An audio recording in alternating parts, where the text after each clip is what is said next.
So when we talk about successful outcomes, like Alan, you were just talking about, uh, Dr. Ovadia, how do you measure successes in metabolic health and really, for that matter, Alan and Dr. Sahai and building health? Yeah, so when we look at metabolic health, we have five basic measures that we use to assess that in people, and those measures are your waist circumference. So you just take a tape measure. You can do this at home. You measure just above the level of your belly button, and if you are a man, you want that to be less than 40 inches, and if you are a woman, you want it to be less than 35 inches. And then our next metric is your blood pressure. Your blood pressure should be less than 130/85 without the use of medications. If you have been prescribed medications for high blood pressure, that is a sign that you are not metabolically healthy. Yeah. We then look at some very basic blood work, and everyone should get this done, on a routine basis as part of their physical examinations. You want to look at your blood glucose level, the amount of sugar that's in your blood, and this is when you haven't eaten for about 8 to 12 hours, your fasting blood glucose, it's called, and it should be less than 100 milligrams per deciliters is the units we use here in the United States.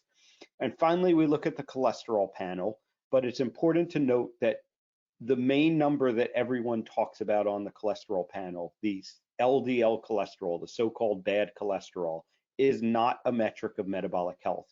The other two numbers on that panel are your HDL cholesterol, also, always called your good cholesterol. And because, it's called good cholesterol because we want that to actually be higher. And specifically, if you were a man, you want it to be over 40. If you were a woman, you want it to be over 50. And finally, we look at your triglyceride level, and you want that to be less than 150. And if you didn't get all those, I have a very quick tool on my website at ifixhearts.co that will actually, assess your metabolic health based on those metrics. But if you have 3 or more of those metrics abnormal, it diagnoses you with what we call the metabolic syndrome. And that means that you are at very high risk for diabetes, heart disease, Alzheimer's disease. Many forms of cancer have been associated with the metabolic syndrome. If 1 or 2 of those are abnormal, it's a warning sign, because we know that people who have 1 or 2 abnormal today are likely to progress to the metabolic syndrome over the next 5 to 10 years. So important first to figure out those numbers, like Dr. Sahai was talking about. You have to do the assessment first. You have to do the testing to figure out where you're at. And as I mentioned before, based on those 5 metrics, only 12% of the adults in the United States today can meet all 5 measures of optimal metabolic health. So important for everyone to get their numbers checked and to find out where you stand on your metabolic health.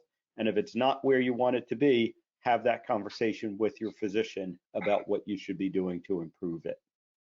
Right. And so successful outcomes would be getting those numbers into a good baseline, right, for your personal health based on your sex, your age, probably, right, and then maintaining it.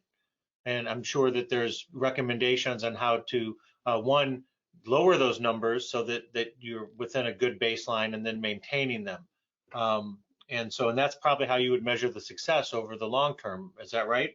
Yeah, definitely. One of the concepts I talk about often with people is, we focus too much on things like weight, and it turns out that although weight does correlate with metabolic health, it's not, completely determinant of it. Important to note that people who are normal weight, or even what are considered underweight, still have about a 50% incidence of not being metabolically healthy.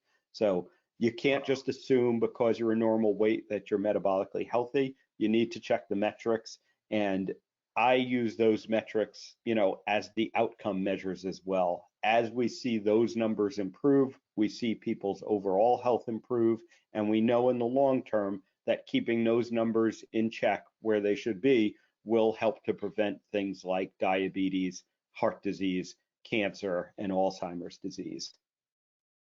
Wow, yeah, that's excellent.